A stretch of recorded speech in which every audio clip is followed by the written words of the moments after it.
نحمدہ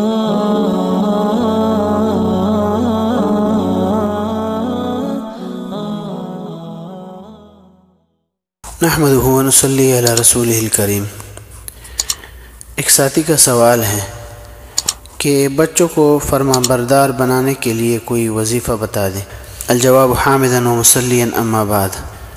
اللہ تبارک و تعالی سے بچوں کی فرما برداری اور سعادت مندی کے لیے دل سے دعا کرنی چاہیے، اور بہتر یہ ہے کہ ان دعاؤں کا اہتمام رکھا جائے جو آپ کو اسکرین پر نظر آ رہا ہے۔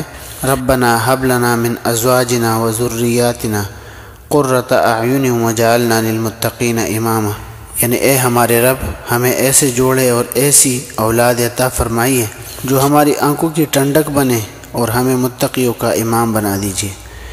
ہر نماز کے بعد معنی کے استحضار کے ساتھ اس دعا کا ورد رکھیں تو اولاد اور گھر والے آنکھوں کی ٹھنڈک بنیں گے اور خیر ظاہر ہوگی انشاءاللہ تعالی۔ یہ سورہ فرقان کی آیات ہیں، اور یہ حوالہ ہے اس کا دینی رہنمائی صفحہ نمبر 28۔